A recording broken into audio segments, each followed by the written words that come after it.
So I spent a lot of time there and associated a lot of memories there, and that was certainly the genesis of the movie, were all these memories. I basically, grew up in the place. So, I had all these formative experiences there, heartbreak and things like that happened at that place. So, just a lot of really powerful memories that informed my adulthood. Since I've known Jim Bauckham for 15 years, I was slowly collecting footage of him. And sometimes when we were building a set, I would bring my camera. And he would say, okay, Robert Kappa, I'll give you 15 minutes with the camera, then you got to go to work.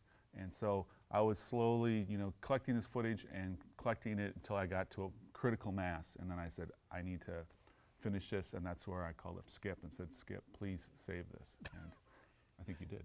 The particular inspiration for Man in the Booth really started forming in January 2012. That's when we found out at Willow Creek that we were going to be making the transition from 35mm film into digital cinema. And it especially hit three of us really hard. Myself, because I was a projectionist at Willow Creek Theater, as was my brother Corey, but it especially hit Dave really hard because he had been running film since the 60s. And back then, when you wanted to be a projectionist, it was a career choice. It was a profession, unlike what it turned into today, where anybody that kind of just wanted a job and had some interest in it could do it. There was an enormous wealth of material to work from, as Mark said. There were interviews that were done over the last 10 years. There was archival footage from the 80s. Earlier, Jim had worked under Sir Tyrone Guthrie, and there were stills from that when he was property master there.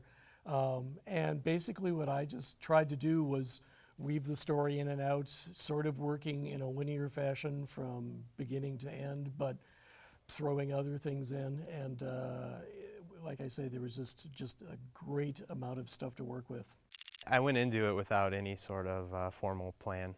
I just, we had about 2 hours to shoot, and I just went around the theater and shot places where I associated memories. And I'm glad it turned into something that people seem to enjoy. It seems to resonate with some people. It was just made for fun for my friends who work at the place. So I'm astonished that anyone has seen it or it's showing anywhere at all.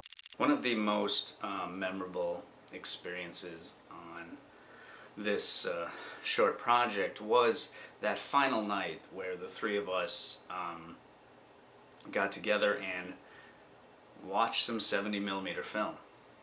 We had coordinated it with the digital installation at the theater that we would do Projector 7 last. And that's because Projector 7 was the 3570 projector, and we wanted to run some 70mm on the very last night that we would have that projector. I had the opportunity probably 4 years ago to run some 70mm film, which was amazing, and Dave had run a lot of 70mm film in his past, but Corey had never had the opportunity to thread 70mm film. So it was pretty awesome watching 70mm on the very last night of film. Just on a whim, I sent it to a couple film festivals, and it got in, and I sent it to a couple more, it got in, and it was turned into my most successful venture. Even though I sent it to only 5 film festivals, it got into 4 out of 5, which is a pretty good percentage. And I felt a little dubious about it because I hadn't put any effort into the thing. It was like I had put my heart and soul into a lot of other projects, and then this one thing that was just kind of like screwing around on the side turned out into something that people seem to like. But it's about movies, and people fetishize movies, and they like movie theaters. So I understand certainly why it resonated with people, even though it's full of weird personal stories and references that I'm sure nobody aside from me and a couple of friends would ever get.